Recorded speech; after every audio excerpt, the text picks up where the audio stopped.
स्वागत है आपका अपने YouTube चैनल सफलता की मंजिल में। दोस्तों, हरियाणा सरकार ने हरियाणा में पर्यटन को बढ़ावा देने के लिए अनेक पर्यटन स्थलों की स्थापना की है। अनेक पर्यटन स्थलों की स्थापना करने के साथ साथ हरियाणा सरकार ने अनेक प्राचीन स्थलों का जीर्णोद्धार एवं उनको विकसित भी किया है। तो दोस्तों, आज हम उन्हीं सभी पर्यटन स्थलों का अध्ययन करेंगे जो या तो हरियाणा सरकार के द्वारा स्थापित किया गया है या उनको विकसित किया गया है। तो दोस्तों, सबसे पहले हम देखते हैं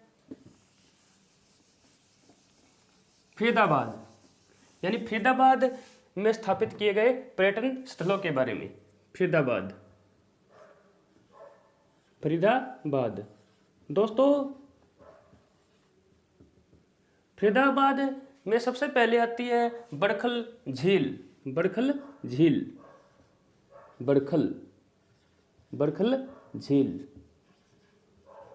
दोस्तों, इस झील का निर्माण 1947 में सिंचाई परियोजना के तहत किया गया था और इसका जो मुख्य उद्देश्य था वो था आसपास के क्षेत्र को सिंचाई के लिए जल उपलब्ध करवाना और भूमि कटाव को रोकना। लेकिन दोस्तों, मैं बता दूं कि वर्तमान समय में ये सूख कर बंजर हो चुकी है और हरियाणा सरकार इसको पुनर्जीवित करने के लिए प्रयासरत है। दोस्तों, आगे जो इसके बाद अपना आती है वो है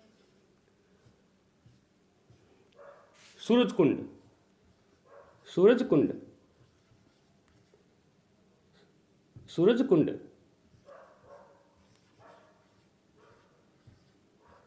दोस्तों, सूरजकुंड का निर्माण एक तोमर वंश के शासक सूरजमल ने करवाया था। सूरजमल ने दोस्तों, इसकी जो आकृति है वो है उगते हुए सूर्य की भांति।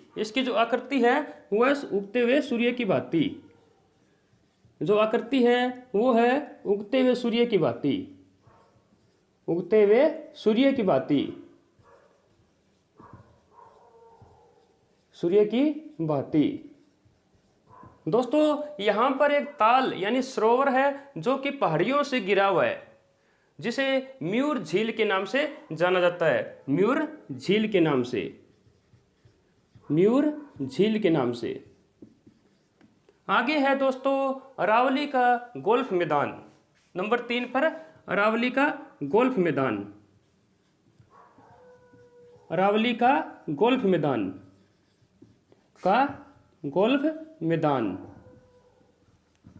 दोस्तों, इस मैदान का जो डिजाइन तैयार किया गया है वो किया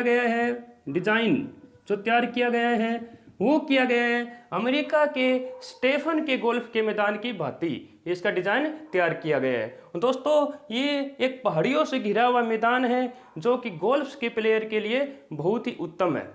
और दोस्तों, फरीदाबाद में हमारे और जो पर्यटन स्थल है उनमें जो आकर्षण के जो केंद्र है वो है जैसे कि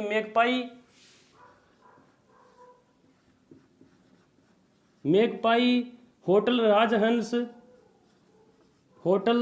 राजहंस, ये दोस्तों सभी फरीदाबाद में है। होटल राजहंस, नाहर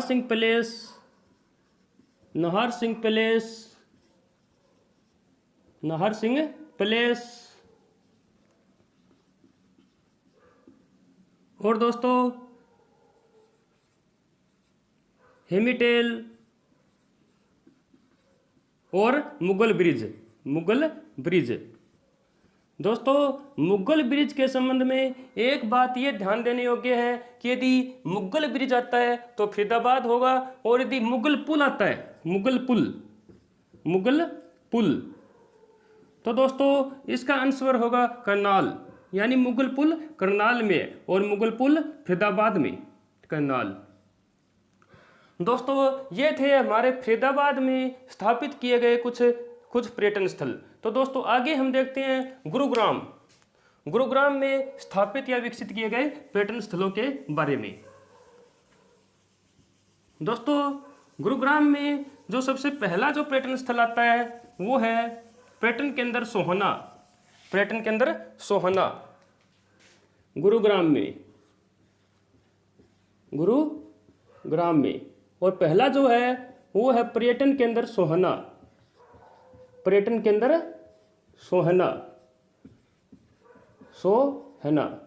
दोस्तों, पर्यटन के अंदर सोहना अपने गर्म पानी के कुंड के लिए प्रसिद्ध है। और दोस्तों लोगों का ऐसा मानना है, उनका ये विश्वास है कि इस कुंड में स्नान करने से चर्म रोग दूर हो जाते हैं, उनसे मुक्ति मिल जाती है। दोस्तों इसके बाद जो अपना आता है वो है दमदमा झील। दमदमा झील। दोस्तों दमदमा झील प्राकृतिक रूप से बहुत ही सुंदर झील है और ये शिकार के शौकीन व्यक्तियों के लिए एक बहुत ही रमणीय और आकर्षक प्लेस है दमदमा झील। आगे आता है दोस्तों सुल्तानपुर राष्ट्रीय उद्यान। सुल्तानपुर राष्ट्रीय उद्यान। दोस्तों इस उद्यान की खोज करने का जो श्रेय जाता है वो जाता है पीटर जैक्सन को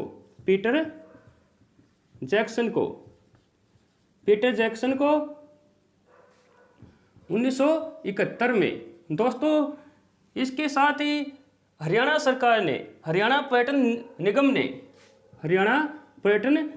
निगम ने यहाँ पर आने वाले लोगों को पक्षियों के बारे में जानकारी देने के लिए एक पक्षी पुस्तकालय की स्थापना की है। एक पक्षी पुस्तकालय की स्थापना की है। दोस्तों यहाँ पर लोगों के खाने पीने की व्यवस्था करने के लिए सरकार ने एक रेस्टोरेंट खोला गया है। वो रेस्टोरेंट है रोजी पेलिकन।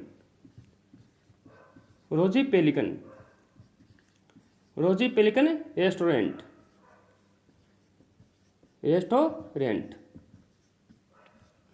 दोस्तों सरकार ने पक्षी पुस्तकालय खोलने के साथ लोगों के खाने की व्यवस्था करने के लिए एक जो रेस्टोरेंट खोला गया है वो रेस्टोरेंट है रोजी पेलिकन रेस्टोरेंट। दोस्तों वो जो हमारे गुरुग्राम जिले के अंतर्गत पर्यटक की दृष्टि से जो आकर्षक जो रमणीय स्थान है वो है जैसे कि बेगम समरू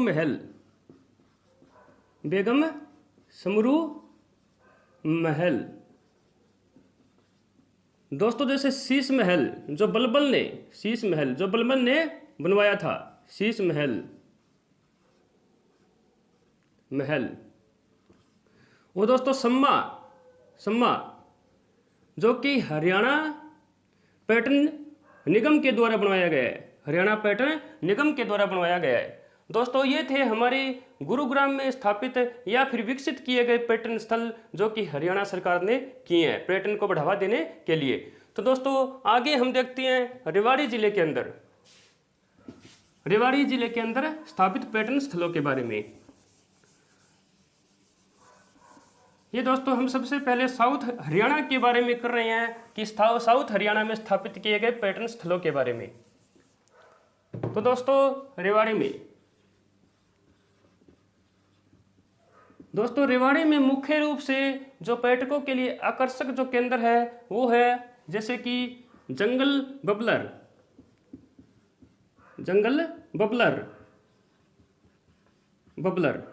जो कि धारू हेड़ा रेवाड़ी में है। दोस्तों इसके अलावा भी बहुत सारे पर्यटक स्थल है जो को लोगों को आकर्षित करते हैं जैसे कि रानी की ड्योढ़ी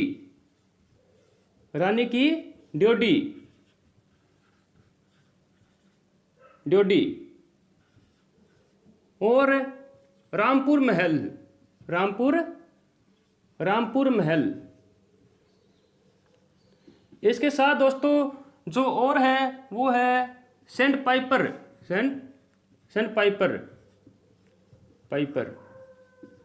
ये दोस्तों कुछ पर्यटन स्थल जो रेवाड़ी में है जो कि पर्यटन की दृष्टि से बहुत ही रमणीय आकर्षक है। तो दोस्तों आगे देखें तो मेवात के अंदर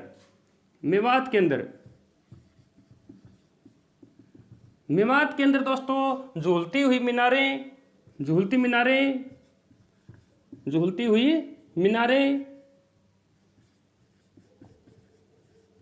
गांधी पार्क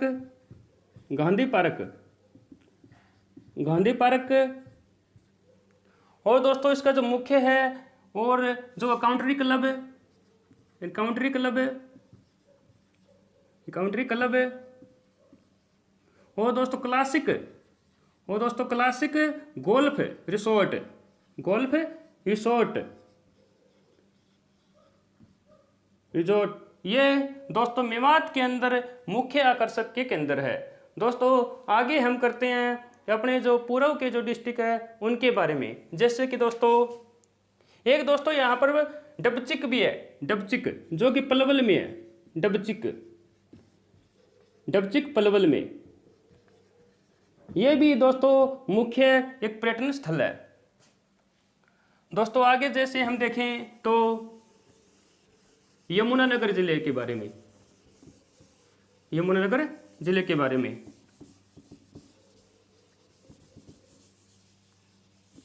दोस्तों यमुनानगर, यमुनानगर, दोस्तों यमुनानगर के अंतर्गत जो मुख्य रूप से पर्यटन स्थल है उनमें ताजेवाला, ताजेवाला, हथनी कुंड, हथनी कुंड, हथनी कुंड और Kalesar complex, Kalesar complex, complex. दोस्तों ताजेवाला, सबसे पहले हम ताजेवाले के बारे में देखते हैं कि ताजेवाला, ताजेवाला दोस्तों यहाँ पर जो यमुना नदी है, यमुना रिवर है, जैसे कि उसमें से दो नहरें निकलती है, एक निकलती है पश्चिम की तरफ, एक निकलती है पूर्व की तरफ। दोस्तों पश्चिम की तरफ जो नहर निकलती है उसको कहते हैं पश्चिमी यमुना नहर, पश्चिमी यमुना नहर, और जो पूर्व की ओर निकलती है उसे कहते हैं पूर्वी यमुना नहर, पूर्वी यमुना नहर। दोस्तों इस साइड जो पश्चिमी यमुना नहर है ये आती है हरियाणा में, हरियाणा में, यानी यहाँ से दो नहरें निकाली गई है, एक पश्चिमी यमुना नहर, एक पूर्वी यमुना नहर। जो पश्चिमी यमुना नहर है वो आती है हरियाणा में, और जो पूर्वी यमुना नहर वो जाती है यूपी में, उत्तर प्रदेश में, यूपी में। दोस्तों ये स्थान मछलियों को पकड़ने के लिए अति उत्तम है, बहुत सर्वोत्तम है मछलियों को पकड़ने के लिए, मछलियों को पकड़ने के लिए, मछलियों को पकड़ने के लिए, पकड़ने के लिए उत्तम, उत्तम स्थान है, उत्तम है ये। दोस्तों आगे देखें हम हथनी कुंड के बारे में, हथनी कुंड, हथनी कुंड, हथनी कुंड। दोस्तों हथनी कुंड मछुआरों का स्वर्ग कहा जाता है इसको, मछुआरों का स्वर्ग, मछुआरों का स्वर्ग। जो मछली पकड़ने वाले होते हैं उनका स्वर्ग कहा जाता है इसको, कि मछुआरों का स्वर्ग, स्वर्ग। दोस्तों यहाँ पर बहुत बार एक एग्जाम में आया हुआ क्वेश्चन आता है कि महासिर मछली, यहाँ पर बड़ी संख्या में महासिर मछलियाँ पाई जाती है, महासिर मछलियाँ, महासिर मछलियाँ, कि यहाँ पर बड़ी संख्या में महासिर मछलियाँ पाई जाती है।